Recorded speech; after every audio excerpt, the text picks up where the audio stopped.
नमस्कार दोस्तों, मैं रवि गोयल स्वागत करता हूं आपका उड़ान आईएएस एकेडमी के ई लर्निंग प्लेटफॉर्म पर। दोस्तों, आज के इस वीडियो में हम सीजीपीएससी स्टेट सर्विस एग्जाम 2022 के लिए जो मुख्य परीक्षा का आयोजन होगा उसके लिए पेपर 4 के भाग 2 पर चर्चा करेंगे, जो कि मैथ्स और रीजनिंग का भाग है। देखेंगे क्या रणनीति होनी चाहिए आपके मैथ्स और रीजनिंग की, कैसे आप 50 में 50 अंक हासिल कर सकते हैं। आज के इस वीडियो में मैं आपको 2020 मुख्य परीक्षा की कॉपी भी दिखाऊंगा जो आरटीआई के थ्रू निकाली जाती है। साथ में आपको समझ में आएगा कि किस प्रकार से लिखने में आपको अधिकतम नंबर प्राप्त हो सकेंगे, स्टेप मार्किंग होती है या नहीं होती है, कहां से प्रश्न ज्यादा पूछे जा रहे हैं, 10 नंबर के प्रश्न कहां से बनते हैं, 8 नंबर के प्रश्न कहां से बनते हैं। तो इन सारी बातों पर आज की इस वीडियो पर चर्चा करूंगा। इससे पहले हमारे यूट्यूब चैनल पर 2018 और 2019 मुख्य परीक्षा की कॉपी आपको दिखाई गई थी। आज की इस वीडियो में आपको 2020 की कॉपी में दिखाऊंगा, साथ में बहुत सारी बातों पर चर्चा होगी। चलिए तो आगे बढ़ते हैं। आगे बढ़ने से पहले कुछ इंपॉर्टेंट जानकारियां। सबसे पहली जानकारी, छत्तीसगढ़ सब इंस्पेक्टर भर्ती परीक्षा के लिए जो मुख्य परीक्षा का आयोजन होगा, इसके लिए टेस्ट सीरीज के संबंध में है। तो टेस्ट सीरीज का आरंभ 12 मार्च से होने वाला है। ये टेस्ट सीरीज ऑफलाइन और ऑनलाइन दोनों मोड पर संचालित होगी। आप किसी भी मोड पर टेस्ट सीरीज ज्वाइन कर सकते हैं। कुल 18 टेस्ट होंगे, जिसमें 12 टेस्ट होंगे टॉपिक वाइज और 6 टेस्ट होंगे फुल लेंथ। टेस्ट सीरीज का संपूर्ण जो शेड्यूल है, टॉपिक वाइज टेस्ट होंगे तो कौन से टॉपिक पहले टेस्ट में रखे गए हैं, क्या होगा शेड्यूल, किस प्रकार से प्लानिंग की गई है, तो पूरा जो प्लान है इसको प्राप्त करने के लिए आप दिए गए नंबर पे संपर्क कर सकते हैं। आप किसी भी नंबर पे संपर्क कर लीजिए, व्हाट्सएप कर दीजिए, आपको प्लान पूरा दे दिया जाएगा। क्या होगा इस टेस्ट सीरीज का प्लान। बहुत न्यूनतम फीस पर ये टेस्ट लिए जाएंगे। अगर मैं बात करूं, आप ऑफलाइन ज्वाइन करते हैं टेस्ट सीरीज तो आपको 650 रुपए फीस पे करनी होगी। अगर आप ऑनलाइन टेस्ट सीरीज ज्वाइन करते हैं तो आपको 400 रुपए फीस पे करनी होगी। ध्यान रखिएगा, बहुत अच्छा, बहुत सुनहरा अवसर है, क्योंकि उड़ान की जितनी भी शाखाएं हैं सारी शाखाओं में ये टेस्ट सीरीज संचालित की जाएगी। साथ में बिलासपुर और कवर्धा में भी आप हैं तो आप ये टेस्ट सीरीज दे सकते हैं। तो दिए गए नंबर पे संपर्क कर लीजिए, आपको सारी जानकारी, सारा कुछ बता दिया जाएगा। आपको प्लान जो है उसका पीडीएफ भी भेज दिया जाएगा, आप वहां से देख सकते हैं किस प्रकार से टेस्ट होंगे। चलिए, तो दिए गए नंबर पे संपर्क कर लीजिए, आपको सारी जानकारी दे दी जाएगी। एक और महत्वपूर्ण जानकारी इंग्लिश मीडियम के अभ्यर्थियों के लिए, ये जानकारी है। तो हमारे यहाँ सीजीपीएससी प्री प्लस मेंस का foundation integrated batch English medium के अभ्यर्थियों के लिए आरंभ किया जा रहा है। ये बैच आरंभ होगा 15 मार्च से। समय होगा सुबह 7:30 से 10:30 बजे तक। ये जो बैच होगा ऑफलाइन कहां पे संचालित होगा, तो सिटी प्लाजा ब्रांच रायपुर में हमारा हेड ऑफिस है और सिटी प्लाजा ब्रांच है जो कि अनुपम गार्डन के पास में है। तो ये जो ऑफलाइन क्लासेस हैं ये संचालित होंगी सिटी प्लाजा ब्रांच में, जबकि ऑनलाइन लाइव क्लासेस भी होंगी। आप ऑनलाइन लाइव क्लास कहीं से भी अटेंड कर सकते हैं। तो ध्यान रखिएगा, ये जो बैच है ये ऑफलाइन प्लस ऑनलाइन लाइव है। ऑफलाइन भी है, ऑनलाइन लाइव भी है। आप किसी भी मोड पे बैच को ज्वाइन कर सकते हैं। प्रत्येक क्लास का रिकॉर्डेड वीडियो भी दिया जाएगा आपको, प्रत्येक क्लास का। आप ऑफलाइन ज्वाइन करिए या ऑनलाइन ज्वाइन करिए, प्रत्येक क्लास का आपको रिकॉर्डेड वीडियो दिया जाएगा। साथ में आपको प्रत्येक क्लास का पीडीएफ भी प्रोवाइड किया जाएगा, स्टडी मटेरियल, बैग, निःशुल्क किताबें, बहुत सारी सुविधाएं आपको दी जाएंगी। तो ध्यान रखिएगा, इंग्लिश मीडियम की जो छात्र हैं उनके लिए बहुत अच्छा मौका है। 15 मार्च से ये बैच आरंभ होगा। ऑफलाइन भी है, ऑनलाइन लाइव भी है। किसी दिन अगर आप क्लास नहीं आ पाते हैं, अगर आपने ऑफलाइन एडमिशन लिया है और आप किसी दिन क्लास नहीं आ पाते हैं, तो आप क्लास को ऑनलाइन लाइव भी देख सकते हैं। तो बहुत सारी सुविधाओं के साथ ये बैच आरंभ हो रहा है 15 मार्च 2023 से। समय है सुबह 7:30 बजे से 10:30 बजे तक। ये सिटी प्लाजा ब्रांच रायपुर में आरंभ हो रहा है। और अधिक जानकारी के लिए आप दिए गए नंबर पर संपर्क कर लीजिए। आप देख सकते हैं ब्रांच ऑफिस का एड्रेस भी लिखा हुआ है, कॉन्टेक्ट नंबर दिए गए हैं। रजिस्ट्रेशन ओपन हो चुका है, तो आप जल्द से जल्द अपना रजिस्ट्रेशन करा लीजिए। इसके अलावा हमारे यहाँ हिंदी मीडियम के बैचेस भी संचालित हो रहे हैं। हिंदी मीडियम के लिए CGPSC pre, CGPSC pre plus mains, CGPSC mains, ये सारे बैचेस भी संचालित हो रहे हैं। सब इंस्पेक्टर भर्ती परीक्षा को लेकर भी हमारे यहाँ बहुत सारे बैचेस चल रहे हैं। इसके अलावा होली के बाद कुछ नए बैचेस भी हमारे यहाँ सब इंस्पेक्टर भर्ती परीक्षा के लिए आरंभ होंगे। व्यापम के कोर्स के लिए भी अलग से हमारे यहाँ बैचेस संचालित हो रहे हैं। अधिक जानकारी के लिए आप दिए गए नंबर पर संपर्क कर लीजिए, आपको सारी जानकारी दे दी जाएगी। चलिए स्टार्ट करते हैं। आज मैं आपको दिखाऊंगा, ये देखिए, ये 2020 मुख्य परीक्षा की कॉपी है। 2020 मुख्य परीक्षा की कॉपी है, पेपर 4 का भाग 2। ये कॉपी आपको दिखाऊंगा मैं, सारी बातचीत करेंगे, किस प्रकार से लिखने से नंबर मिलता है, स्टेप मार्किंग होती है या नहीं होती है, इन सारी बातों पर चर्चा करेंगे। क्योंकि आप देखेंगे इस कॉपी में कहीं कहीं पे स्टेप मार्किंग भी हुई है, तो सारी बातों पर चर्चा करेंगे। स्टेप मार्किंग होगी नहीं होगी, होती है तो कितने नंबर मिलते हैं, इन सारी बातों पर चर्चा करेंगे। चलिए तो कुछ बेसिक बातों को पहले समझिए। तो मैं बात करूंगा पेपर 4, पेपर 4 इसका भाग 2, पेपर 4 का भाग 2, जिसको आप मैथ्स और रीजनिंग का भाग बोलते हैं। मैथ्स और रीजनिंग का भाग बोलते हैं। इसके लिए कुल कितने अंक निर्धारित किए गए हैं, तो 50 अंक निर्धारित किए गए हैं, 50 अंक। अगर बात करूं यहां से 2 नंबर के प्रश्न पूछे जाते हैं, 4 नंबर के प्रश्न पूछे जाते हैं, 8 नंबर के प्रश्न पूछे जाते हैं और 10 नंबर का प्रश्न पूछा जाता है। तो 2 अंक के कितने प्रश्न पूछे जाते हैं, तो आपको पता होना चाहिए। अगर आप मुख्य परीक्षा की तैयारी कर रहे हैं तो 2 अंक के 6 प्रश्न पूछे जाते हैं, कुल अंक हो गए 12। शब्द सीमा होती है 30 शब्द, लेकिन मैथ्स में शब्द सीमा का कोई मायने नहीं होता है। मैथ्स के विषय में शब्द सीमा का कोई मायने नहीं होता है। आपको जो स्पेस दिया गया है, जैसे बात करूं मैं ये 2 नंबर के प्रश्न की, तो 2 नंबर के लिए शब्द सीमा होती है, 2 नंबर के प्रश्न के लिए शब्द सीमा होती है, लेकिन शब्द सीमा का कोई मायने नहीं होता है। आपको ये स्पेस दिया गया है, इस स्पेस में आपको इस प्रश्न का उत्तर लिखना है। शब्द सीमा का कोई मायने यहां पे नहीं होता है। आप देख सकते हैं इतना ही लिखा हुआ है, बस केवल इतना लिखा हुआ है और आपको 2 में 2 नंबर मिला है। यही सब बातों पर आज की इस वीडियो में चर्चा करूंगा, क्योंकि बहुत सारी बातें बच्चों के मन में है कि पूरा लिखना है क्या, 30 शब्द लिखा है तो पूरा लिखना है क्या, मैथ्स में दिया है, जानते हैं ये फॉर्मूला होता है, ये सारी बातों को लिखने की आवश्यकता है कि नहीं है। मैं पहले भी अपने वीडियोस में आपको बता चुका हूं, 2018 और 2019 की कॉपी के साथ स्टेप मार्किंग के बारे में, कितना लिखना है कितना नहीं लिखना है, सारी बातें आपको समझा चुका हूं। फिर भी मैं वापस से 2020 की कॉपी लेके आपके सामने उपस्थित हुआ हूं। तो 2020 की कॉपी पर विस्तृत चर्चा करेंगे आज। उससे पहले कुछ बेसिक बातें, सिलेबस क्या है, क्या पढ़ना है, क्या छोड़ सकते हैं, वो बातें आपको बता रहा हूं मैं। तो 2 अंक के कितने प्रश्न पूछे जाएंगे, 6, मतलब कुल हो गया 12 अंक। अगर मैं बात करूं 4 अंक के प्रश्नों की, तो 4 अंक के कुल 3 प्रश्न पूछे जाएंगे, तो ये भी कितना हो गया 12 अंक। शब्द सीमा कोई मायने नहीं रखती है। इसके लिए 30 शब्द होती है शब्द सीमा, इसके लिए होती है 60 शब्द, लेकिन कोई मायने नहीं है उसका। 8 अंक के 2 प्रश्न पूछे जाएंगे, 8 अंक के 2 प्रश्न, इसके लिए शब्द सीमा होती है 100 शब्द, तो ये हो गया आपका 16 नंबर। और 10 अंक का 2 प्रश्न आपको दिया रहेगा, करना है केवल एक।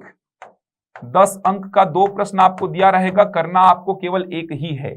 तो कुल आपका 50 अंक हो गया। 10 अंक के लिए शब्द सीमा कितनी होती है, 125 शब्द होती है। इसके लिए 30 शब्द, इसके लिए 60, इसके लिए 100 और इसके लिए 125। 2 अंक के प्रत्येक प्रश्न के लिए शब्द सीमा 30 शब्द, 4 अंक के प्रत्येक प्रश्न के लिए शब्द सीमा होती है 60, 8 अंक के लिए 100 शब्द और 10 अंक के लिए 125 शब्द। लेकिन मैथ्स में कोई मायने नहीं रखता है, ध्यान रखिएगा।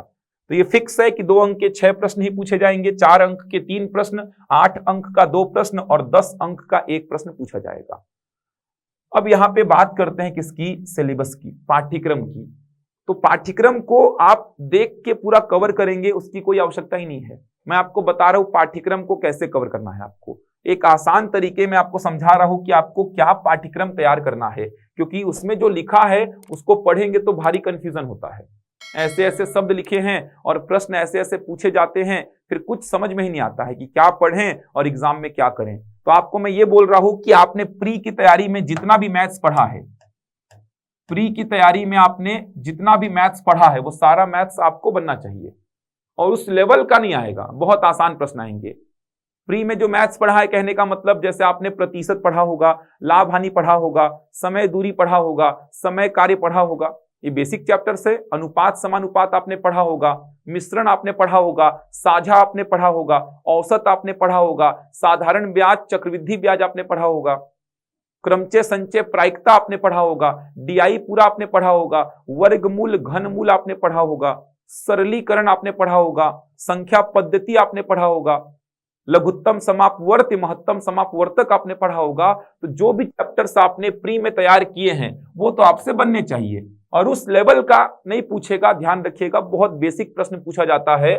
तो प्री में आपने जितना मैथ्स में चैप्टर पढ़ा है वो एक मोटे मोटे तौर पे आपका तैयार हो, उतना जितना प्री में आवश्यकता होती है कि बहुत सारे क्वेश्चंस करने हैं, टफ प्रश्न करने हैं, एसएससी सीजीएल के प्रश्नों को लगाना है, तब जाके मैथ्स बनेगा प्री का, तो उस लेवल की तैयारी करने की आवश्यकता नहीं है। प्री में आपने जो बेसिक प्रश्न तैयार किए, जैसे प्रतिशत के प्रश्न, जनसंख्या मान लीजिए आज 1000 है, हर साल 10% बढ़ती है तो 3 साल बाद कितनी हो जाएगी, इस प्रकार के प्रतिशत के प्रश्न। किसी की मासिक आय है, मान लीजिए मासिक आय है किसी की 40,000 रुपए, हर महीने ये खर्च कर रहा है, 10% खर्च कर दिया भोजन पे, 20% खर्च कर दिया परिवहन पे, ऐसे जो बेसिक प्रश्न बनते हैं। लाभ हानि के जो बेसिक प्रश्न बनते हैं, 10% लाभ पर बेचा, अगर ये 20% लाभ पर बेचता तो इसको 100 रुपए अधिक मिलता, सामान का क्रय मूल्य बताइए। इस प्रकार के बेसिक प्रश्नों पर आप मेंस में देखेंगे तो मेंस में बेसिक प्रश्नों पर ही चर्चा होती है बस, चाहे वो समय दूरी का हो, समय कार्य का हो। समय कार्य में ही आपका पाइप टंकी भी कवर करना होता है, पाइप टंकी का प्रश्न पूछा भी गया था 2020 में ही 8 नंबर का। तो जो प्री में आपने मैथ्स पढ़ा है, पूरा मैथ्स वो कवर करना है आपको। तो कवर कैसे करना है, तो बेसिक आपने नोट्स बनाया होगा प्री के लिए, उसी नोट्स को वापस से पढ़ लेना, कुछ नहीं करना है। बहुत टफ क्वेश्चंस करने की कोई आवश्यकता नहीं, आप पेपर उठा के देख लीजिए, आपको बहुत आसान आसान प्रश्न मिलेंगे, बहुत आसान, औसत के एकदम आसान प्रश्न मिलेंगे आपको। देखना पेपर उठा के, इतने संख्याओं का औसत इतना निकाला गया, बाद में पता चला कि ये 2 संख्याएं गलती से उठा ली गई थी, उनके जगह ये 2 संख्याएं होनी चाहिए थी, तो बताओ नया औसत क्या होगा। 5 नंबर का पूछा था इसको 2019 में, 10 नंबर वाले को 2 पार्ट में तोड़ा था, जिसमें 5 नंबर का ये औसत का प्रश्न बना था, 5 नंबर का एसआई का प्रश्न बना था, साधारण ब्याज का। तो बहुत आसान है प्रश्न, अनुपात के प्रश्न पूछे जाते हैं, आसान आसान से प्रश्न पूछता अनुपात के। लड़के और लड़कियों का अनुपात इतना है, इतने लड़के और आ गए, इतनी लड़कियां और आ गई, अनुपात ये हो गया, तो बताओ प्रारंभ में कितने लड़के थे, कितनी लड़कियां थी। एकदम बेसिक प्रश्न, तो आपको बहुत ज्यादा तैयारी करने की आवश्यकता नहीं है। आपने प्री में जो मैथ्स पढ़ा है, जो नोट्स आपने बनाई है, उतना पढ़ लेंगे तो आपका प्री वाला सेक्शन तो कंप्लीट हो गया। समझ आ रहा है? प्री में जो मैथ्स है पूरा का पूरा मैथ्स है, लिखा नहीं है। जैसे एग्जांपल की बात करूं मैं, साझा, आप देखेंगे तो मेंस में साझा लिखा नहीं है, देख लो कहीं पे आपको साझा नहीं मिलेगा। अनुपात समानुपात जरूर लिखा है, लेकिन साझा का चैप्टर कहीं पे नहीं लिखा है। लेकिन पिछले साल का पेपर 2021 मेंस उठा लो, 8 नंबर का प्रश्न पूछा गया था साझा से। अब आप बोलोगे सर अनुपात का एप्लीकेशन है ये, तो लिखने की आवश्यकता नहीं है। तो ऐसा थोड़ी होता है भाई, अनुपात समानुपात लिखे हो आप, साझा नहीं लिखे हो। साझा के 8 नंबर के प्रश्न पूछे गए थे, 8 नंबर का प्रश्न पूछा था 2021 मेंस में साझा का। 2020 मेंस में अभी दिखाऊंगा मैं आपको, पाइप और टंकी का प्रश्न पूछा था, पाइप और टंकी का प्रश्न पूछा था 2020 मेंस में, 2020 मेंस में 8 अंक का। 2018 मेंस में औसत का प्रश्न पूछा था 8 अंक का। तो ऐसे प्रश्न आपसे पूछे जाएंगे। तो प्री में जो आपने पढ़ा है, पहले तो मैं उसकी बात कर रहा हूं, जो भी चैप्टर्स आपने प्री में मैथ्स के तैयार किए हैं वो पूरे आपके एक मोटे मोटे तौर पे तैयार होने चाहिए, चाहे वो संख्या पद्धति क्यों ना हो, क्योंकि संख्या पद्धति से भी बेसिक प्रश्न आपको दिख सकते हैं। सरलीकरण क्यों ना हो, वर्गमूल घनमूल क्यों ना हो, कुछ भी देखने को मिल सकता है। लिखा नहीं है लेकिन इन चैप्टर से प्रश्न आपको देखने को बिल्कुल मिल सकते हैं। तो आपने जितना भी प्री में मैथ्स का चैप्टर कवर किया है वो चैप्टर्स आपसे बनने ही चाहिए। जैसे डीआई, ये तो पूछता ही है, 10 नंबर का पूछता है मेंस में, लगभग हर साल पूछता है डीआई को 10 नंबर का। तो प्री में आप डीआई पढ़ते हैं तो वो कवर करना ही है। तो बता रहा हूं, प्री का जितना भी आपने पढ़ा है मैथ्स, वो पूरा मैथ्स कवर करना है आपको। मोटे मोटे तौर पे नोट्स को एक बार रिवाइज कर लेना, आपसे क्वेश्चंस बन जाएंगे, कंफर्म है। इसके अलावा जो मैथ्स है उसकी बात करता हूं। इसके अलावा परिमेय संख्याओं पर प्रश्न बनते हैं, इसके अलावा प्रश्न बनते हैं परिमेय संख्या पर, रैशनल नंबर पे। दो परिमेय संख्या के मध्य परिमेय संख्या ज्ञात करना, बहुत बार पूछा गया प्रश्न यहां से, 2020 में भी पूछा गया था, अभी बताऊंगा आपको। इसके अलावा और भी प्रश्न बनते हैं परिमेय संख्या पर, बार वाले प्रश्न बनते हैं इस प्रकार के, 0.3 बार को p/q में कन्वर्ट करिए। खैर 2017 के बाद से ऐसे प्रश्न पूछने बंद कर दिया है, लेकिन 2017 में इस पे एक आधारित प्रश्न पूछा गया था। तो परिमेय संख्या थोड़ा सा अलग है, जैसे दो परिमेय संख्या के मध्य परिमेय संख्या ज्ञात करना, यह आपको प्री में देखने को नहीं मिलेगा, मेंस में पढ़ना पड़ता है। हर अल्टरनेट ईयर्स में यहां से प्रश्न पूछा है। तो परिमेय संख्या हो गया आपका एक सेक्शन, जो कि मेंस में थोड़ा अलग पढ़ना है आपको। इसके बाद आपका समानुपात के नियम हो गए, समानुपात के नियम। समानुपात के नियम में आपको समानुपात के जितने भी नियम है वो सारे नियम कवर करने हैं। अगर बात करूं मैं एकांतरानुपात, व्युत्क्रमानुपात, योगानुपात, अंतरानुपात, योगांतरानुपात, योगांतरानुपात से बहुत सारे प्रश्न पूछता है। योगांतरानुपात से 2018 से लेकर अभी तक 2 बार प्रश्न पूछ चुका है। योगांतरानुपात कंपोनेंडो एंड डिविडेंडो बोलते हैं। इसके अलावा और भी नियम है, मध्यानुपाती, तृतीयानुपाती, चतुर्थानुपाती, वित्तानुपाती पढ़ना पड़ता है, जो कि आप प्री में जनरली नहीं पढ़ते हैं। उनकी बात कर रहा हूं मैं, कि प्री में आप इन टॉपिक्स को कवर नहीं करते हैं, उन टॉपिक्स की बात कर रहा हूं मैं। तो समानुपात के नियम कवर करने हैं आपको। इसके अलावा पूरा बैंकिंग कवर करना है। बैंकिंग, बैंकिंग छोड़ भी देंगे तो काम चल जाएगा, क्योंकि बैंकिंग से एक भी प्रश्न नहीं पूछता है। बैंकिंग अपने आप में बहुत बड़ा चैप्टर है। बैंकिंग में आपको बचत खाता पढ़ना है, बचत खाता में ब्याज की गणना, बचत खाता पढ़ना है आपको, बचत खाता में ब्याज की गणना। इसके बाद आपको पढ़ना है सावधि जमा खाता, सावधि जमा खाता में ब्याज की गणना, सावधि जमा खाता में ब्याज की गणना। और एक है आवर्ती जमा खाता, आवर्ती जमा खाता में ब्याज की गणना, आवर्ती जमा खाता में ब्याज की गणना। मेरी मानो तो छोड़ भी सकते हैं, क्योंकि यहां से प्रश्न पूछता ही नहीं है। लगता है मेरे को 2013 से लेके अभी तक एक आधी प्रश्न बने होंगे। 2013 से लेके अभी तक बोल रहा हूं मैं।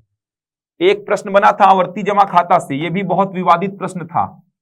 इसमें भी हिट एंड ट्रायल करने से ही प्रश्न का आंसर आता। उसके अलावा बचत खाता, सावधि जमा खाता, इनसे तो प्रश्न देखने को मिलता ही नहीं है। इसके पीछे का कारण यह है कि वो बैंकिंग से प्रश्न ना पूछकर एसआई और सीआई से अच्छे प्रश्न पूछ लेता है। यहां से 8-8 नंबर तक के प्रश्न पूछा है, साधारण ब्याज और चक्रवृद्धि ब्याज से, जो कि आपने प्री में तैयार किया होता है। तो प्री में जो तैयार किए हैं सफिशियंट है, मोर देन सफिशियंट है वो। तो आप चाहे तो छोड़ भी सकते हैं, क्योंकि बहुत दिमाग खाता है। बचत खाता, इसमें ब्याज की गणना करना, ये तो बहुत दिमाग खाता है। क्योंकि बचत खाता में सबसे ज्यादा दिक्कत होती है, बचत खाता की सुविधा है कि आप कभी भी पैसा जमा कर सकते हैं, कभी भी पैसा निकाल सकते हैं। तो सबसे ज्यादा दिक्कत तो बचत खाता में होती है ब्याज की गणना करने में। इसके नियम आपको कवर करने पड़ते हैं। खैर सावधि जमा खाता तो पूरा पूरा क्या है, सीआई है। सावधि जमा खाता बोलो या सीआई बोलो, एक ही है। तो सावधि जमा खाता में दिक्कत नहीं आएगी। आवर्ती जमा खाता, ये थोड़ा सा अलग प्रकार से कैलकुलेशन होता है। एक बार आवर्ती जमा खाता का प्रश्न पूछा था, तो पढ़ लेना, बाकी बहुत इंपॉर्टेंट नहीं है ये इंपॉर्टेंट है। समानुपात के नियम में योगांतरानुपात इंपॉर्टेंट है, परिमेय संख्या पर प्रश्न ये इंपॉर्टेंट है। जो मेंस में अलग से वो बता रहा हूं, प्री का तो पूरा होना ही चाहिए, क्योंकि आजकल तो पेपर ऐसा पूछ रहा है कि प्री ओरिएंटेड हो गया है। जो प्री का 17-18 का पेपर था, उसको अब मेंस में पूछ रहा है। और प्री का जो अभी पेपर पूछ रहा है मैथ्स का, वो तो अलग ही लेवल का है, एसएससी सीजीएल का पूरा है वो। एसएससी सीजीएल का पेपर देखो तो पूरा आपको प्री का पेपर लगेगा वो, लेकिन सीजीएल मेंस का देखना, टीयर 2 का देखना, सीजीएल टीयर 2 का पेपर देखना, तो आपको लगेगा पूरा पीएससी वहीं से कॉपी कर रहा है। तो ये सब नहीं पूछता है, फिर भी ये दोनों तो इंपॉर्टेंट है भाई, इसको पढ़ लेना। इसके बाद आता है आपका आयकर की गणना। यहां से प्रश्न बनता है आयकर की गणना। 2019 पीएससी मेंस में यहां से 8 नंबर का पूछा गया था, 8 अंक का प्रश्न पूछा गया था 2019 मेंस में। तो आयकर की गणना को तो पढ़ना ही है। पहले भी इससे प्रश्न बन चुके हैं, पहले तो 40-40 नंबर के, 20-20 नंबर के प्रश्न यहां से बन चुके हैं। तो आयकर की गणना को तो कवर करना ही पड़ेगा आपको। आयकर की गणना और करंट का स्लैब पढ़ के जाना भाई, जो वर्तमान का स्लैब है उस स्लैब को पढ़ के जाना, क्योंकि 19 में जो पूछा गया था प्रश्न 8 नंबर का, उसमें स्लैब दिया नहीं था। तो स्लैब को पढ़ के जाना, याद करके जाना, पिछले 2 साल के स्लैब को याद कर लेना। सेम है तो अच्छी बात है, अलग है तो बिल्कुल याद करके जाना। इसके बाद अगर बात करूं मैं तो आपका माध्य माध्यिका बहुलक, ये बहुत इंपॉर्टेंट है। माध्य माध्यिका बहुलक ये बहुत ही इंपॉर्टेंट टॉपिक है, यहां से बड़े प्रश्न बनने के पूरी चांसेस हैं, बड़े प्रश्न बनते हैं यहां से माध्य माध्यिका बहुलक से। 2020 में ही यहां से 8 नंबर का प्रश्न पूछा था और इसमें भी सबसे ज्यादा इंपॉर्टेंट क्या है, माध्यिका सबसे ज्यादा इंपॉर्टेंट है। तो यहां से तो प्रश्न बनना तय रहता है मेंस के एग्जाम में। पिछले साल खैर नहीं पूछा था, लेकिन चांसेस रहते हैं कि हर साल यहां से प्रश्न बने। तो 2018 में बना 2 नंबर का, 2019 में 4 नंबर का बना, 2020 में 8 नंबर का बना, 21 में नहीं पूछा था, तो इस साल पूछ सकता है। तो ये बहुत इंपॉर्टेंट है। अलग अलग केसेस माध्यम में, माध्यिका में, बहुलक में, ये तीनों आपको कवर करने हैं। अगला आता है आपका वैदिक मैथ्स, ये इंपॉर्टेंट है। वैदिक गणित, यहां से प्रश्न बनना लगभग तय है, तो यहां से भी प्रश्न बनना लगभग तय है। यहां से जो प्रश्न बनता है जनरली वो 2 अंक या 4 अंक का ही बनेगा, इससे ऊपर का नहीं बनेगा। 2 अंक या 4 अंक का ही प्रश्न बनेगा यहां से। तो वैदिक गणित यहां से प्रश्न पूछा जाता है। तो देख सकते हैं क्या क्या मैंने बताया। मैंने बोला परिमेय संख्या, जो कि मेंस में अलग से पढ़ना है आपको। 2 परिमेय संख्याओं के बीच परिमेय संख्या ज्ञात करो, बार वाले प्रश्नों को डील कर लेना, कैसे सॉल्व करना होता है। 2 परिमेय संख्याएं अननोन रहेंगी या एक परिमेय संख्या अननोन रहेगी, तो वो उस अननोन परिमेय संख्या को कैसे निकालेंगे, इस पे भी कुछ प्रश्न बन चुके हैं। समानुपात के नियम बहुत सारे हैं, एकांतरानुपात, व्युत्क्रमानुपात, योगानुपात, अंतरानुपात, योगांतरानुपात, विततानुपात, इसमें सबसे ज्यादा इंपॉर्टेंट है योगांतरानुपात। मध्यानुपाती, तृतीयानुपाती, चतुर्थानुपाती जनरली आप प्री में नहीं पढ़ते हैं, इसीलिए मेंस में इसको पढ़ना पड़ेगा। बैंकिंग में अलग अलग खातों में ब्याज की गणना करनी है आपको, ये इंपॉर्टेंट नहीं है, क्योंकि मैंने बोला यहां से प्रश्न ना पूछकर वो हमेशा एसआई और सीआई से पूछता आया है। 2013 से लेकर अभी तक का इतिहास देखोगे तो एक बार आवर्ती जमा खाते को पूछा था। इसके बाद बात करूं आयकर की गणना, तो आयकर की गणना से प्रश्न बनते हैं फिक्स से, एकदम यहां से प्रश्न बनते हैं। पहले 20-20, 40-40 नंबर तक के प्रश्न बन चुके हैं। माध्य माध्यिका बहुलक, यहां से प्रश्न बनना एकदम तय है, इसको तो पढ़ना ही पड़ेगा आपको। अलग अलग केसेस आपको पूरे कवर करने पड़ेंगे। वैदिक गणित, यहां से भी प्रश्न बनता है, और यहां से जनरली जो प्रश्न बनता है उसमें आप बोल देते हैं कि गुणा वाला प्रश्न पूछता है सर, ऐसा कुछ नहीं है, सब पढ़ना पड़ेगा। भाग को छोड़ देना, इसमें भाग नहीं पढ़ोगे तो भी काम चल जाएगा, लेकिन गुणा, जोड़ना, घटाना, वर्ग करना, घन करना, वर्गमूल, घनमूल, ये सबको पढ़ना ही पड़ेगा आपको, ये सब पढ़ना पड़ेगा आपको, ध्यान रखिएगा। भाग को जनरली छोड़ भी दोगे तो काम चल जाएगा। ध्वजांक विधि भाग का है, पढ़ लेना, समझ में आ जाएगा। थोड़ा सा कॉम्प्लिकेटेड है भाग विधि, लेकिन आप गुणा करना, जोड़ना, घटाना, वर्ग, घन, वर्गमूल, घनमूल, इसको पढ़ के जाना। घटाने का जनरली आप एक ही विधि पढ़ते हैं, एकाधिकेन पूर्वेण, लेकिन आप पढ़ना एक और विधि, अभी समझाऊंगा अभी इसको, विनकुलम विधि होता है। अभी प्रश्न में दिखाऊंगा आपको किस प्रकार का होता है विनकुलम, उसको पढ़ के जाना। उसको जनरली आप देखोगे तो आपको 10th का बुक में नहीं मिलेगा वो, लेकिन पढ़ के जाना उसको पूछता है बहुत बार। तो वैदिक मैथ्स हो गया, 2 नंबर 4 नंबर का जनरली पूछेगा यहां से। इसके अलावा एक और टॉपिक है गणितज्ञों के बारे में जानकारी। जो गणितज्ञ हैं उनका मैथ्स में क्या योगदान रहा है, गणित में क्या योगदान रहा है। मैथमेटिशियन जैसे आर्यभट्ट हो गए, वराहमिहिर हो गए, भास्कराचार्य हो गए, ब्रह्मगुप्त हो गए, रामानुजन हो गए, इनका मैथ्स में क्या योगदान है, तो इनका योगदान को अच्छी से नोट्स बना के याद कर लो। इसका 10 पॉइंट एकदम याद कर लो योगदान को लेके। इसमें जो पूछा है उसी को बताना। 10-10 नंबर का पूछा है लगातार 2-3 साल, इसको 10-10 नंबर का। 18 में पूछा गया था 10 नंबर का, 20 में पूछा गया था 10 नंबर का। पिछले बार तो खैर देना भूल गया था, 10 नंबर में केवल एक ही प्रश्न आपको दिया था, तो पिछले बार तो देना ही भूल गया था वो। फिर भी आप ध्यान रखिए, गणितज्ञों के बारे में जो भी सिलेबस में गणितज्ञ लिखा है, चाहे वो आर्यभट्ट हो, वराहमिहिर हो, भास्कराचार्य हो, ब्रह्मगुप्त हो, रामानुजन हो, इनके बारे में प्रॉपर एक नोट्स बना लीजिए। 10-10 पॉइंट तैयार कर लीजिए योगदान को लेके, कहां पैदा हुए, कहां इनकी मृत्यु हुई, ये सबसे मतलब नहीं है भाई, योगदान क्या दिया ये बताना है। टेस्ट पेपर में चेक करता हूं तो बच्चे लिखते हैं उसमें इन्होंने गणित में बहुत बड़ा योगदान दिया, इन्होंने गणित के क्षेत्र में बहुत बड़ा काम किया। क्या योगदान दिया, क्या काम किया, ये छोड़ के सब बताते हैं बच्चे, तो उसमें नंबर नहीं मिलेगा। 10 पॉइंट एकदम याद कर लो, 10 नंबर सीधे दे देगा आपको, ये 10 नंबर सीधे। 2018 की कुछ बच्चों की कॉपी में देखा हूं, आरटीआई वाली एक अच्छे रैंक वाले की कॉपी मैंने देखी थी, 10 में 10 मिला था, आर्यभट्ट पूछा था 2018 में, 10 में 10 नंबर दिया था थ्योरी में उसको, 8 नंबर 2018 में 10 नंबर का प्रश्न पूछा था आर्यभट्ट का, 10 में 10 दे दिया था। तो ऐसा नहीं है कि थ्योरी लिखोगे तो 4 नंबर 5 नंबर मिलेगा, 10 में 10 दिया था, लेकिन टू दी पॉइंट लिखना, जो पूछा है उसी को लिखना, तब आपको नंबर मिलेंगे। तो ये कुछ एक्स्ट्रा चैप्टर्स हैं जो कि आपको कवर करने होते हैं मैथ्स में। तो आप देख सकते हैं परिमेय संख्या, उसके बाद बैंकिंग और समानुपात भी है, जो कि प्री में जनरली नहीं पढ़ते हैं आप, आयकर है, माध्य माध्यिका बहुलक है, वैदिक गणित है, गणितज्ञों का गणित में योगदान है। इतना पोर्शन आप देखेंगे तो इतना पोर्शन आपको अलग से पढ़ना पड़ता है मेंस के लिए, ये पोर्शन ये अलग से पढ़ना पड़ता है। बाकी जो प्री में तैयार किए थे उसी को थोड़ा मोड़ा प्रैक्टिस कर लेना, आवश्यकता नहीं है, क्योंकि आसान प्रश्न पूछता है। साझा का पूछा था 8 नंबर का पिछले साल, उससे पिछले साल पाइप टंकी का पूछा था 8 नंबर का, एक बार औसत का पूछा था 8 नंबर का।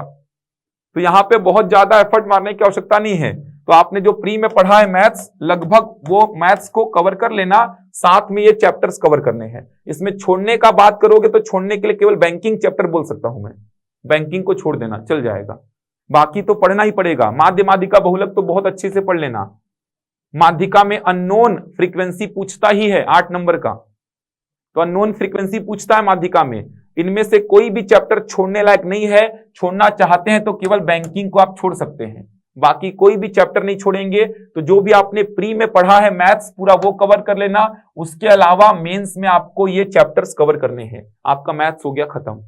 अब बात करेंगे आप रीजनिंग की। अगर बात करते हैं आप रीजनिंग की, तो रीजनिंग की बात करेंगे तो रीजनिंग में क्या होता है, जनरली 2018 से मेंस का पैटर्न चेंज किया है। 2018 से मुख्य परीक्षा का पैटर्न चेंज किया है। तो रीजनिंग का 2 नंबर 4 नंबर से ऊपर का प्रश्न देखने को मिला ही नहीं है। 18, 19, 20, 21 4 साल हो गए पैटर्न चेंज किए, तो रीजनिंग का 2 नंबर का 4 नंबर का इससे ऊपर का प्रश्न आपको देखने को मिला ही नहीं है। या तो 2 नंबर का प्रश्न देखने को मिला है या तो 4 नंबर का, इससे ऊपर रीजनिंग का प्रश्न पूछा ही नहीं है। तो रीजनिंग को तैयार करने की आवश्यकता ही नहीं है मेरे हिसाब से। जो आपने पढ़ा है प्री के लिए उतना ही सफिशिएंट है।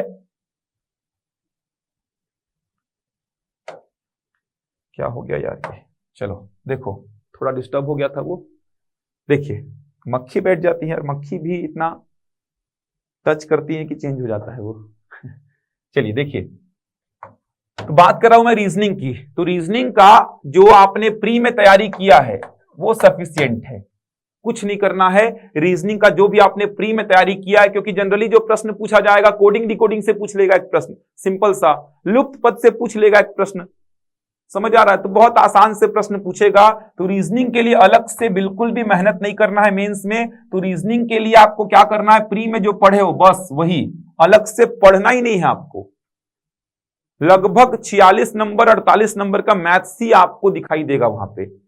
जब 200 नंबर का 2017 तक मैथ्स और रीजनिंग था, 2017 तक यहां पे भर भर के रीजनिंग आपको दिखाई देता, भर भर के मैथ्स आपको दिखाई देता। लेकिन अब जो हालात हैं उसमें यह है कि भाई 50 नंबर का ही मैथ्स बचा है। अब 50 नंबर का मैथ्स बचा है तो उसमें अब पूछेगा कितना। तो 2018 से ऐसा देखने को मिला है कि मैक्सिमम जो है मैथ्स के ही प्रश्न बने हैं। तो लगभग आप देखेंगे तो लगभग हर बार 2 नंबर या 4 नंबर का ही एक प्रश्न रीजनिंग का बना है, एक ही प्रश्न। मतलब देखा जाए तो 99% मैथ्स ही पूछेगा आपसे। तो बिल्कुल भी रीजनिंग को अलग से तैयार नहीं करना है। पाठ्यक्रम देखेंगे तो रीजनिंग पूरा लिख दिया है। आप मेंस का देखेंगे पेपर 4 का भाग 2, तो पाठ्यक्रम में पूरा रीजनिंग को लिख दिया है, लेकिन नहीं पढ़ना है आपको। जो पूछा जाएगा वो बना लेंगे। स्मार्ट और अच्छी तरीके से तैयारी करने की बात बता रहा हूं मैं आपको। ऐसा नहीं कि पूरा पढ़ने बैठ गए, जो पढ़ना था वो छोड़ दिए और यही सब में आप मेहनत कर रहे हैं, आपका समय बर्बाद हो रहा है। ध्यान रखेंगे, रीजनिंग को प्री में जितना पढ़े मोर देन सफिशिएंट है, अलग से एफर्ट नहीं मारना है आपको। इस पेपर में 50 में 50 भी लाया जा सकता है, 50 में 50 भी लाया जा सकता है आसानी से। और इस पेपर में अगर आपने 50 में 50 ले आए, इस भाग में 50 में 50 ले आए, तो आपका ये पेपर 140 प्लस होने से कोई रोक नहीं सकता है। फिर आराम से 140 प्लस होगा। 50 में 50 मैथ्स में ले आओ, ये पेपर आराम से 140 प्लस ले आओगे, आराम से लाओगे 140 प्लस, क्योंकि इस पेपर का भाग 3 देखोगे आप, तो इस पेपर के भाग 3 में मतलब जो आपका पर्यावरण और प्रौद्योगिकी वाला भाग है, वहां पे आपको एवरेज 45 से 50 नंबर मिल जाते हैं। एवरेज नंबर मिल जाते हैं 45 से 50, एवरेज की बात कर रहा हूं। 45 नंबर तो एवरेज मिल जाता है वहां पे, तो इस भाग में नंबर नहीं कटते हैं। बचा आपका भाग 1 सामान्य विज्ञान का, फिजिक्स, केमिस्ट्री, बायो, भौतिकी, रसायन और जीव विज्ञान। यहां पे नंबर कटेंगे तो भी आपका 140 के आसपास आसानी से पहुंच जाएगा, और कम से कम इसमें आपका टारगेट होना भी चाहिए 140 प्लस। और मेरी मानेंगे तो भौतिकी, रसायन और जीव विज्ञान की तैयारी कैसे करनी है, यहां पे भी बच्चे बहुत फंसते हैं। तो भौतिकी, रसायन और जीव विज्ञान, यहां पे आप जितना हो सके, बुक का परिभाषा को याद करिए, क्योंकि होता क्या है, यहां पे बच्चे अपने मन से परिभाषा को याद करते हैं, लिखते हैं, अपने मन से परिभाषा बनाते हैं, इसीलिए नंबर कटते हैं। जितना हो सके बुक में जो भी परिभाषा लिखा है, उस परिभाषा को याद करो। वर्ड टू वर्ड जैसा बुक में लिखा है वैसा लिखोगे तब नंबर मिलेगा। जीव विज्ञान में डायग्राम 1 नंबर बनाओगे, ऐसा बनाओ कि लगे कि बुक का कॉपी मार दिए, पूरा कॉपी पेस्ट हो गया है वो। तो ऐसा करोगे तब इस भाग में नंबर मिलेगा। तो इस भाग में नंबर अगर कम आए तो आपको बचाएगा कौन? मैथ्स में 50 में 50 बचा देगा। अगर आप मैथ्स में 50 में 50 ला रहे हो, इसमें भी बहुत अच्छा कर रहे हो, तो ये पेपर आपका 150 के आसपास पहुंच जाएगा फिर। और पेपर 1, पेपर 2, पेपर 4, ये 3 पेपर स्कोरिंग पेपर हैं। पेपर 1 मतलब आपका लैंग्वेज का, पेपर 2 हो गया एसे का, और पेपर 4 ये हो गया। ये तीनों पेपर स्कोरिंग पेपर हैं, तो इन तीनों पे ही काम आपको करना पड़ेगा। जीव विज्ञान में डायग्राम बहुत बहुत मायने रखता है। 2018 की अगर मैं बात करूं तो मैं अपनी कॉपी देखा था, अपने फ्रेंड की कॉपी देखा था, तो 15 नंबर का एक पूछा गया था, हृदय की संरचना पूछा था 15 नंबर में। मेरे को दिया था 7 नंबर के आसपास, और मेरे फ्रेंड को दिया था 12 नंबर। मेरा कंटेंट, मेरा जो उसमें लिखावट था और जो उसमें मैंने दिया था वो बहुत अच्छा था, लेकिन डायग्राम उतना ही वाहियात था। मेरा डायग्राम था उतना ही वाहियात था, तो मेरे को दिया था वो 7 नंबर, जबकि मेरे फ्रेंड का डायग्राम बहुत शानदार था, उसको 12 नंबर दिया था। उसमें जो मैंने दिया था कंटेंट लिखने में, वो मेरा ज्यादा अच्छा था। मैंने पूरा फ्लो डायग्राम बना के समझाया था क्या क्या होता है, प्रोसेस पूरा। तो लिखा मैंने ज्यादा अच्छा था, लेकिन डायग्राम मेरे फ्रेंड ने बहुत ज्यादा अच्छा बनाया था, उसको 12 नंबर मिला था, मेरे को 7 नंबर मिला था। एक प्रश्न सीधे 5 नंबर का गैप क्रिएट कर दिया जीव विज्ञान में। तो जीव विज्ञान, इसके अलावा रेस्पिरेटरी सिस्टम पूछा था, डायग्राम बनाना पड़ेगा आपको हर जगह पे। पाचन तंत्र पूछेगा, डायग्राम बनाना पड़ेगा। तो जीव विज्ञान में डायग्राम आपको बनाना ही पड़ेगा। किडनी पूछ लेगा, वृक्क, मतलब आपको डायग्राम बनाना पड़ेगा। समझ आ रहा है? जो भी पूछेगा डायग्राम देना ही पड़ेगा, और बहुत अच्छी तरीके से डायग्राम बनाना पड़ेगा, तब जीव विज्ञान में नंबर आते हैं। रसायन की बात करूं, रसायन में आपको समीकरण लिखने पड़ेंगे। समीकरण आपसे पूछ लिया मंद अभिक्रिया बताओ क्या है, तो आप केवल बता दोगे, परिभाषा काम नहीं चलेगा, समीकरण लिखो। तीव्र अभिक्रिया पूछा, केवल बता दोगे क्या होता है, उससे काम नहीं चलेगा, समीकरण लिखो। आपसे पूछ लिया धातुओं के गुणधर्म बताइए, तो आपने बता दिया धातुओं का गुणधर्म, काम नहीं चलने वाला, पूरा इक्वेशन लिखिए। धातु का जल के साथ क्रिया करने से क्या होता है, धातु का धातु के साथ क्रिया करने से क्या होता है, धातु का अम्ल के साथ, धातु का क्षार के साथ, 3-4 इक्वेशन दिखा दीजिए आप। चलिए, तो अब स्टार्ट करते हैं 2020 मुख्य परीक्षा की कॉपी को देखना। अब एक बात समझेंगे, पूरा मैं एक्सप्लेनेशन आपको नहीं दूंगा कि क्या होगा, पूरा सॉल्यूशन क्या लिखेंगे, पूरा नहीं बताऊंगा, क्योंकि बहुत लंबा वीडियो बन जाएगा। अगर आपको देखना है सारे प्रश्नों का उत्तर, तो आपको लिंक मैं प्रोवाइड करा दूंगा, आप देखिएगा, डिस्क्रिप्शन में लिंक रहेगा। 2020 मुख्य परीक्षा जब हुई थी, उसी समय मैंने पूरा पेपर 4 के भाग 2 का पूरा कैलकुलेशन दिखाया था। YouTube में मैंने अपलोड करा दिया था, पूरे प्रश्नों के उत्तर उसमें कैसे लिखने हैं, क्या होते हैं, सारे बातों पर मैंने चर्चा की है, सब कुछ मैंने वहां पे बताया है। तो ध्यान रखिएगा, मैं पूरा कैलकुलेशन नहीं बताऊंगा, मेन मुद्दों पर बात करूंगा मैं, कि नंबर ज्यादा पाने के लिए क्या करना होगा, कैसे लिखना होगा। तो पहला जो प्रश्न था, देख सकते हैं, विनकुलम पद्धति से मान ज्ञात कीजिए, ये बोला है।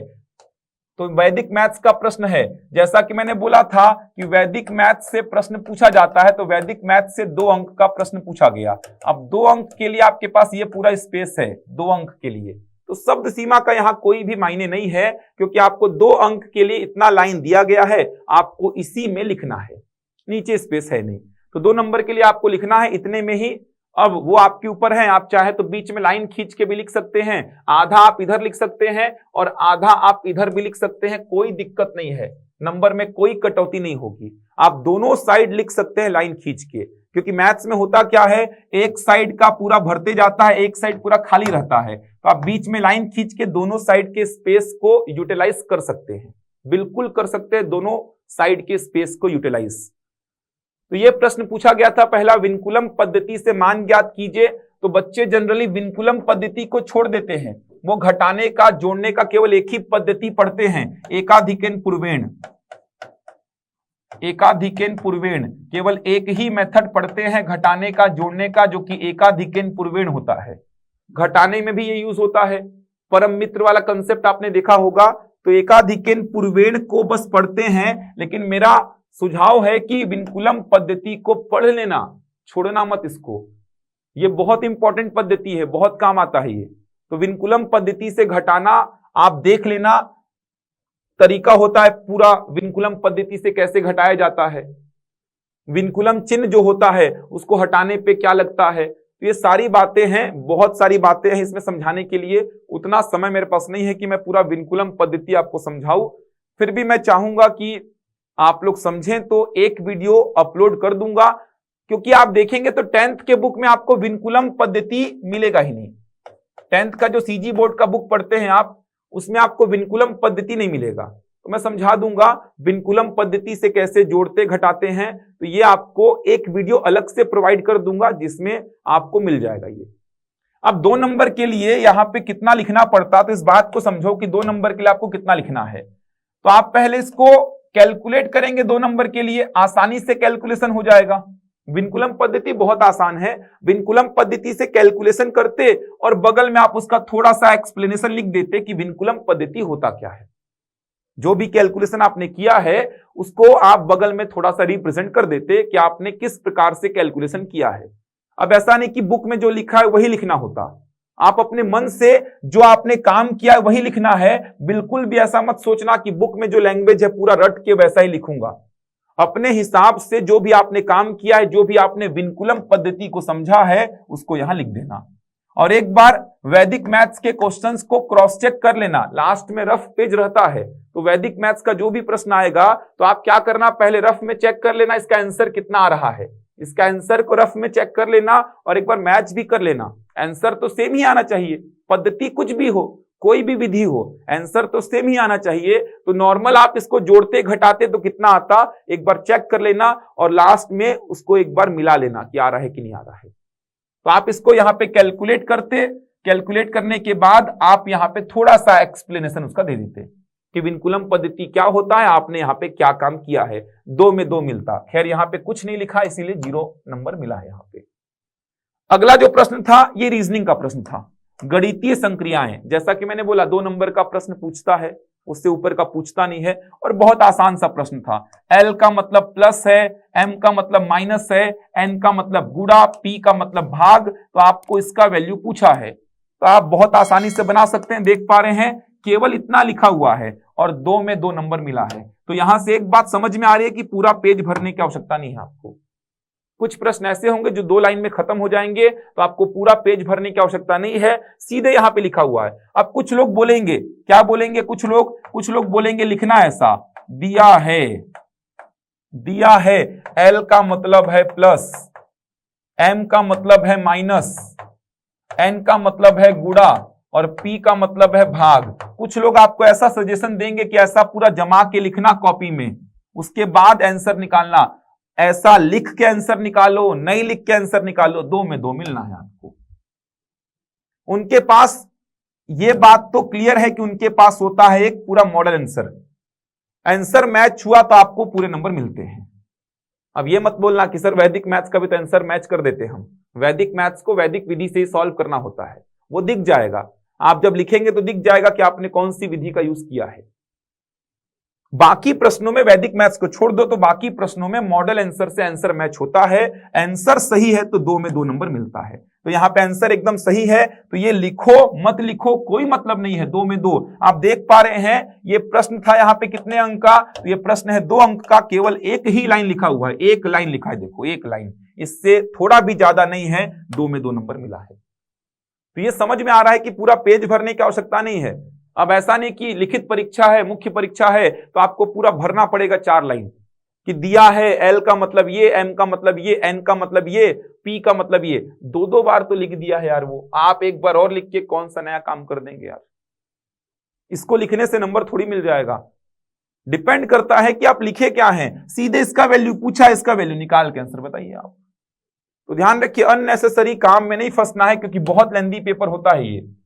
अगला प्रश्न पूछा था प्रायिकता का, प्रायिकता से भी प्रश्न पूछा जाता है भाई। प्रायिकता से मुख्य परीक्षा में जनरली हर बार प्रश्न देखने को मिला है, कभी 2 नंबर का, कभी 4 नंबर का, हर बार देखने को मिला है। ये तो बहुत आसान था, 2 पास एक साथ फेंके जाते हैं, दोनों पासों के ऊपरी सतह पर एक जैसे अंकों के आने की प्रायिकता ज्ञात करें। ये देखिए इतना लिखा हुआ है, यहां पे लिखा हुआ है कि सैंपल स्पेस कितना बनेगा, 36 ठो। 2 पास एक साथ फेंकेंगे, प्रायिकता होता क्या है भाई, number of event divide by number of sample space. तो 2 पास एक साथ उछालेंगे तो सैंपल स्पेस कितना बनेगा, 36 ठो बनेगा। 1 1 1 2 1 3 1 4 1 5 1 6 2 1 2 2 2 3 2 4 2 5 6 2 6 3 1 3 2 3 3 3 4 3 5 3 6, ऐसे करते हुए 4 वाला 5 वाला 6 वाला, तो टोटल कितना सैंपल स्पेस बनेगा, 36 ठो बनेगा। समझ आ रहा है ऐसा।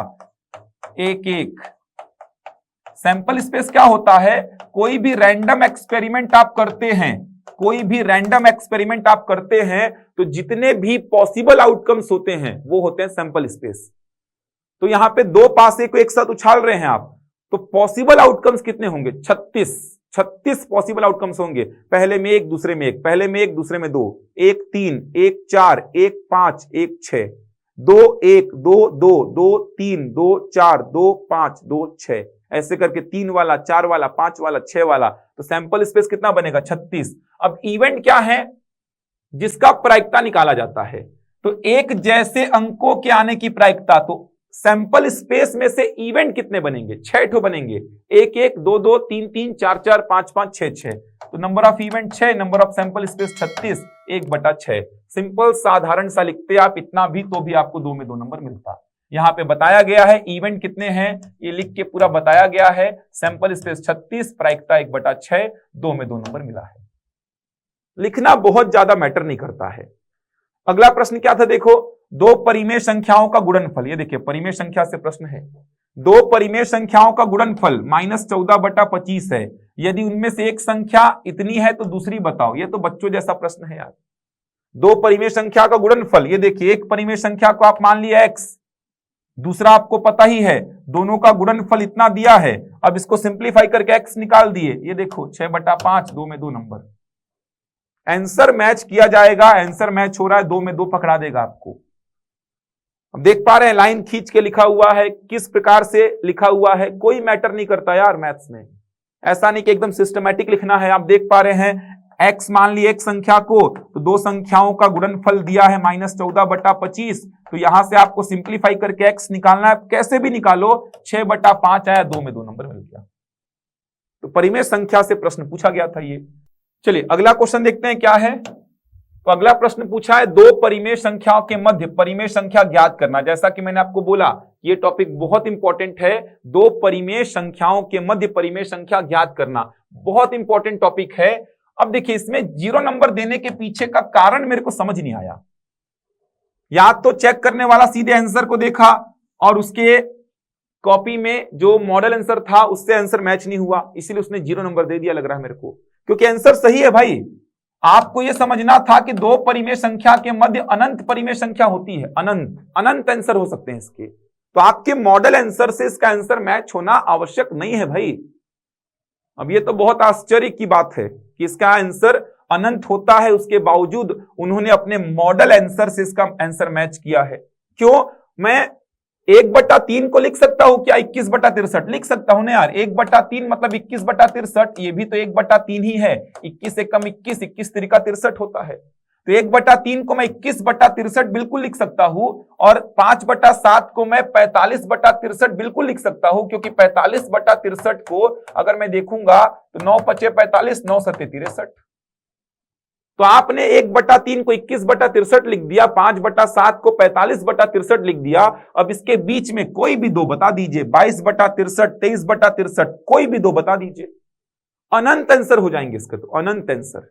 यहीं पे आंसर आ सकता था इसका 7/21। 1/3 को आपने क्या लिख दिया 7/21 और 5/7 को आपने क्या लिख दिया 15/21। यहीं पे आंसर आ जाता। इसके बीच में 8/15, 9/15। कहने का मतलब अनंत परिमेय संख्या होती है दो परिमेय संख्याओं के मध्य, तो इसके तो अनंत आंसर आएंगे। ये दो परिमेय संख्या भी इन दोनों के मध्य में है, ये दो परिमेय संख्या जो इन्होंने निकाली है वो भी इन दोनों के मध्य में है, वो भी इन दोनों के मध्य में ही है। लेकिन आंसर यहां पे सही होने के बावजूद 0 नंबर दिया गया है। और भी तरीका होता है, एक तरीका होता है दोनों को जोड़ के 2 से डिवाइड करो, यहीं से भी परिमेय संख्या निकाल सकते हो। तो उसके बावजूद 0 नंबर देने का लॉजिक मेरे को समझ नहीं आ रहा है। तो मेरे को केवल यही लग रहा है कि हो सकता है कि उसके पास मॉडल आंसर होगा, उसमें आंसर मैच नहीं हुआ होगा। क्योंकि आप खुद सोचो इन्होंने क्या किया है, आपको कैलकुलेशन बता रहा हूं मैं। इन्होंने क्या किया है, सबसे पहले 3 और 7 कैल्शियम लेके आधार को समान किया है। तो 3 और 7 कैल्शियम हो गया 21। आधार को समान कैसे किया 7/21, 15/21 बिल्कुल हो जाएगा। यहीं पे खैर आंसर आ गया था। ये 1/3, ये 5/7, इनके बीच में दो परिमेय संख्या लिख सकते थे।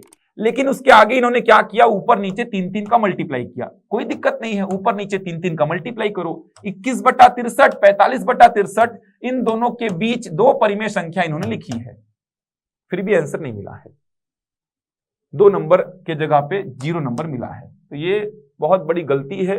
अब क्या कारण है मेरे को तो समझ नहीं आ रहा है, आप ही लोग कमेंट करके बताइएगा इसमें 0 नंबर देने के पीछे आपको क्या रीजन लगता है।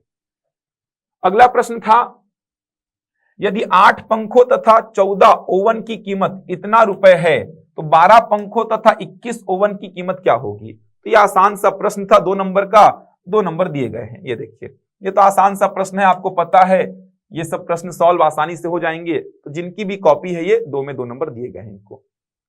ये लिखा हुआ है, आप एक्स और वाई मान के कर सकते थे, आपको जैसे करना है वैसे लिखे। देखिए कोई मैटर नहीं करता कैसे लिख रहे हो, आप एक्स मान रहे हो नहीं मान रहे हो, आपको आंसर सही आने पे नंबर दिया जाएगा। सीधे मेरे को लगता है ये देखता है, सीधे ये देखता है देखने वाला, ये सही है तो नंबर 2 दे दिया। ये गलत था, उसके हिसाब से उसके आंसर शीट में ये नहीं मैच हो रहा था, 2 में 0 दे दिया।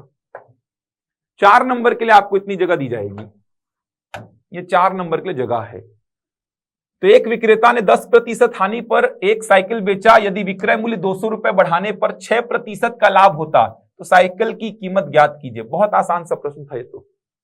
10% हानि पर बेचा, अगर वह 6% लाभ पे बेचता तो 200 रुपए अधिक मिलता उसको। सिंपल सा प्रश्न था, x रुपए में खरीद के लाया है, 6% लाभ पे बेचा तो x का 106%, 10% हानि पर बेचा तो x का 90%। इन दोनों का अंतर कितना दिया है 200 रुपए, यहां से x निकालना था आपको। ये प्रश्न था ये। 10% हानि पर बेचा, 6% लाभ पर बेचा तो 200 रुपए अधिक मिला, बढ़ गया 200 रुपए विक्रय मूल्य, तो दोनों का अंतर 200। इन्होंने कुछ और ही किया है, इन्होंने क्या किया देखिए, यहां पे लिखा है इन्होंने 90x/100, कुछ कुछ इन्होंने लिखा है। यहां पे क्या लिखा है 90x/100 + 200, यहां पे क्या लिख दिया इन्होंने, कुछ कुछ इन्होंने कैलकुलेशन किया, थोड़ा बहुत इनका पॉइंट सही दिख रहा है। देखिए 90x/100 सेलिंग प्राइस इन्होंने लिखा है, जैसा कि ये 90x/100 मतलब कि 10% हानि पर बेचेंगे, x रुपए में 10% हानि पर बेचेंगे तो विक्रय मूल्य क्या आएगा 90x/100। तो कुछ कुछ कैलकुलेशन किया है, इसीलिए इन्होंने 4 में 1 दे दिया। स्टेप मार्किंग आपको दिखाई दे रही है, स्टेप मार्किंग आपको दिखाई दे रही है, 1 नंबर यहां पे दिया गया है। समझ आ रहा है। जबकि आसान सा प्रश्न था, अगर आप आंसर सही निकालते तो आपको 4 में 4 देता। क्या लिखा है मैटर करता ही नहीं, यहां पे 4 में 4 देता, क्या लिखे हो कोई मैटर नहीं करता, 4 में 4 देता। तो स्टेप मार्किंग आपको दिखाई दे रही है।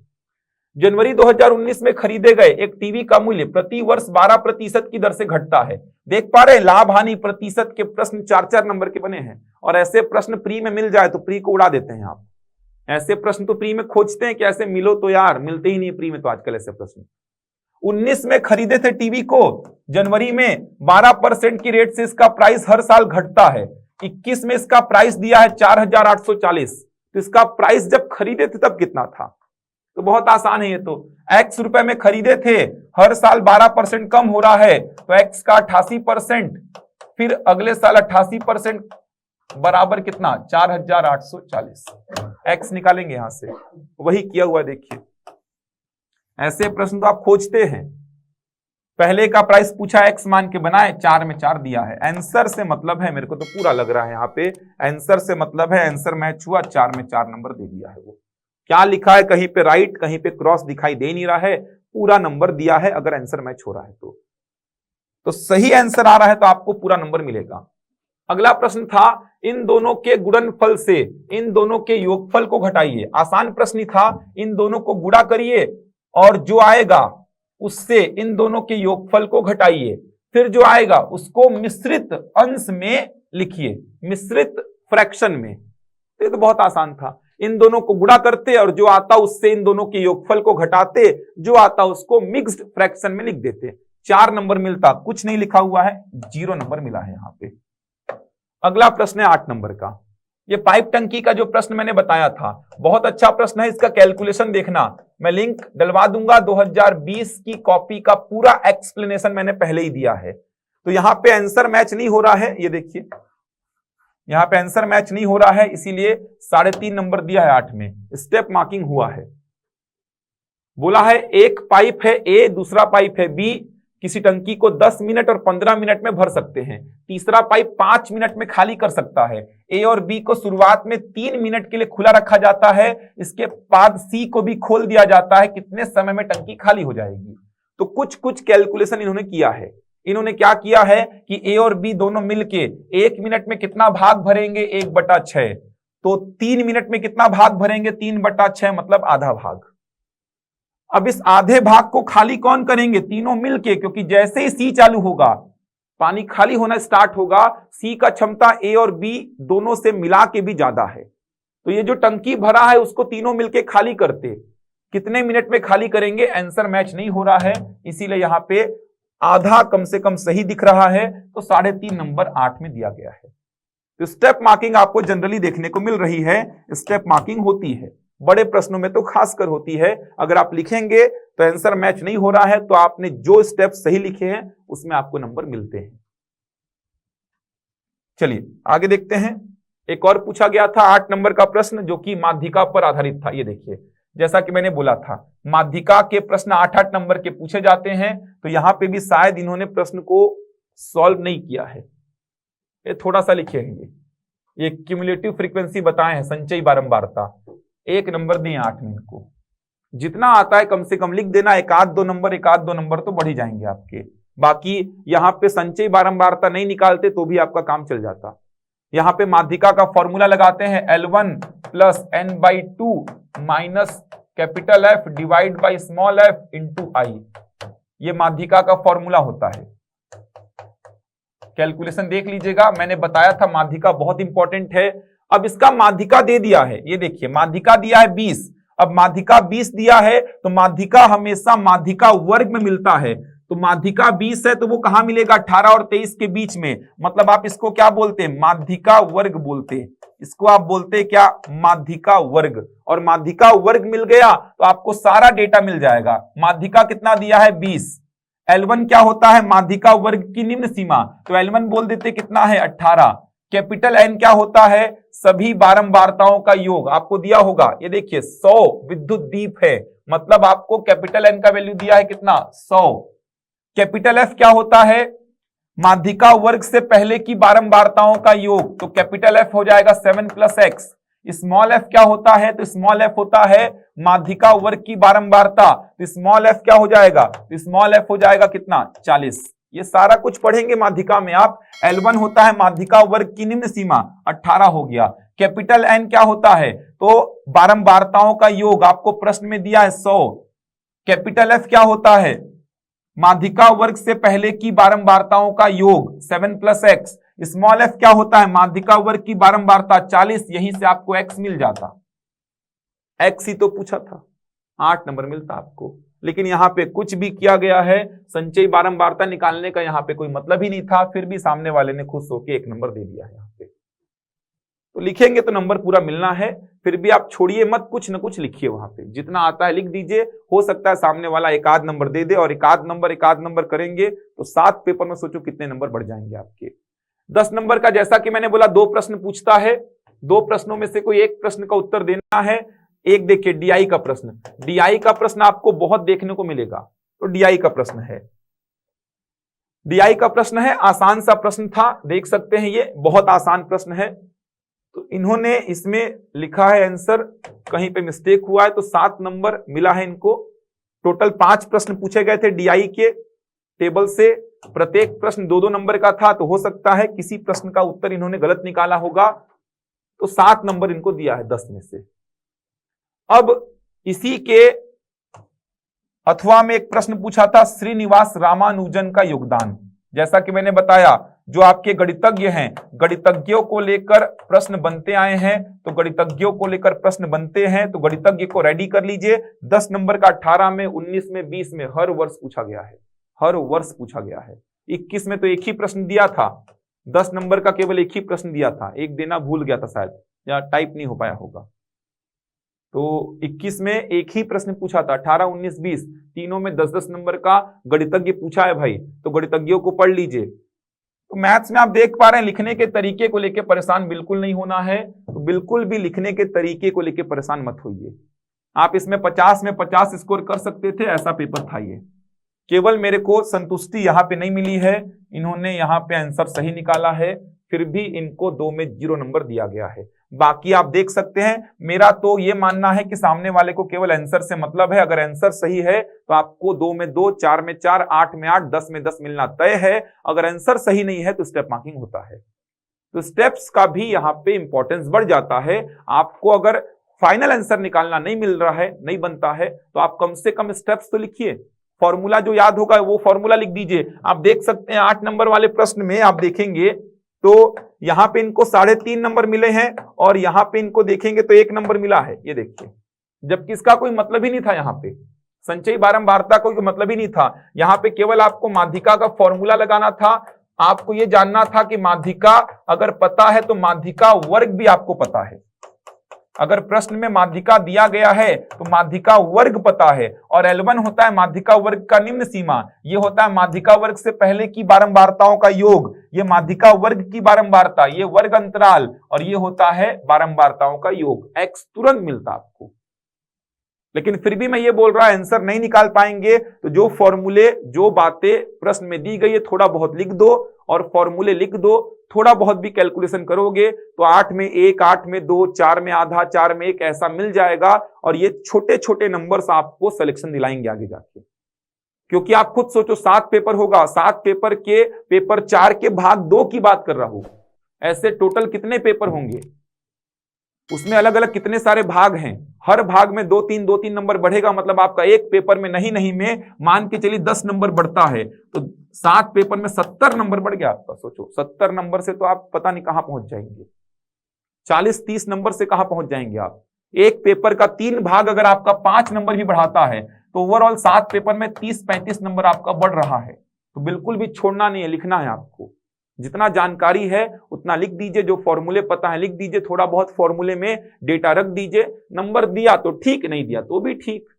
माइनस तो होना नहीं है कि कुछ भी लिखे तो माइनस हो जाएगा आपका नंबर, तो माइनस तो होना नहीं है। तो बहुत अच्छी तरीके से तैयारी करिए, कोई भी दिक्कत नहीं होगा। इसका अगर आपको सारे प्रश्नों का आंसर चाहिए तो मैं लिंक डिस्क्रिप्शन में डलवा दूंगा, आप देख सकते हैं वहां पे जाकर। इन सारे प्रश्नों को मैंने ऑलरेडी डील किया हुआ है, इसीलिए वापस से मैंने पूरे का आंसर नहीं लिखा, केवल मैं आपको कॉपी दिखाना चाहता था, सिलेबस पे बात करना चाहता था कि सिलेबस में कैसे पढ़ें, क्योंकि सिलेबस को उठाओगे आप तो दिखेगा कुछ कुछ बातें नहीं उसमें। आपको मैंने केवल क्या बोला, प्री का पूरा पढ़ा हुआ है आपका, मेंस के लिए अलग से ये टॉपिक्स हैं वो कवर कर लो। रीजनिंग का आपने देखा एक ही प्रश्न पूछा है 2 नंबर का, तो रीजनिंग का पढ़ने की आवश्यकता नहीं है आपको। तो बहुत अच्छी तरीके से तैयारी करिए। आप चाहे तो संस्थान आके कॉपी खुद से भी देख सकते हैं, कुछ बातें करनी है तो बातें कर सकते हैं। टेस्ट सीरीज भी मुख्य परीक्षा को लेकर चल रही है, टेस्ट सीरीज भी दे सकते हैं, जिससे आपको अपनी गलतियों को पहचानने का और जो और अच्छा करने का मौका मिलेगा। जिससे आपका सिलेक्शन सुनिश्चित हो सके। तो मुख्य परीक्षा के संदर्भ में भी टेस्ट सीरीज चल रही है हमारे यहाँ। तो आप मुख्य परीक्षा, मैं बात कर रहा हूँ स्टेट सर्विस एग्जाम की, इसके मुख्य परीक्षा के लिए भी टेस्ट सीरीज चल रही है, तो आप इसकी भी टेस्ट सीरीज दे सकते हैं। और एसआई मुख्य परीक्षा के लिए 12 तारीख से टेस्ट सीरीज आरंभ हो रही है। टेस्ट सीरीज से आप अपनी गलतियों को पहले पहचान लेते हैं। जैसे मेंस का देंगे तो आपको समझ में आएगा लिखने का तरीका क्या है। सीधे एग्जाम में जाके बैठेंगे तो आपका हाथ चलेगा ही नहीं, पेन चलेगा ही नहीं। ये तभी चलेगी जब आपको लिखने की ऑलरेडी आदत होगी। तो अपनी तैयारी को बहुत अच्छी से करते रहिए। कुछ भी अगर आपको हेल्प चाहिए, उड़ान की टीम आपके साथ हमेशा है, हमेशा खड़ी है। जो भी हेल्प चाहिए, जिस भी विषय में आपको चाहिए, उस विषय के फैकल्टी से बात करिए, आपको सारी हेल्प दे दी जाएगी, सारी हेल्प आपको प्रोवाइड की जाएगी। आरटीआई की कॉपी हर विषय की है हमारे पास, 18 की है, 19 की है, 20 की है, तीनों वर्ष की है। 21 की तो आएगी नहीं क्योंकि रिजल्ट आया नहीं अभी तक, फाइनल रिजल्ट 21 का आया नहीं है। तो 18, 19, 20 तीनों वर्ष की कॉपी है। आप संस्थान आके कॉपी भी देख लीजिए कैसे नंबर मिलते हैं। जीएस का सेक्शन देखेंगे तो और आपको बेनिफिट मिलेगा। जीएस में कैसे नंबर मिलते हैं, मैथ्स में तो टेंशन फिर भी नहीं है। जीएस के नंबर्स कैसे बढ़ाए जाएं, कॉपी देख के बहुत कुछ समझ में आएगा। ऐसे में कैसे नंबर लाना है आपको समझ में आएगा कॉपी देख के। तो आप संस्थान आकर कॉपी बिल्कुल देख सकते हैं। हम यूट्यूब में और भी वीडियोस आपको प्रोवाइड कराएंगे जिसमें जीएस के विषय भी शामिल होंगे। तो आज के इस वीडियो में यहीं तक रखते हैं, मिलते हैं अगले वीडियो में, तब तक के लिए धन्यवाद।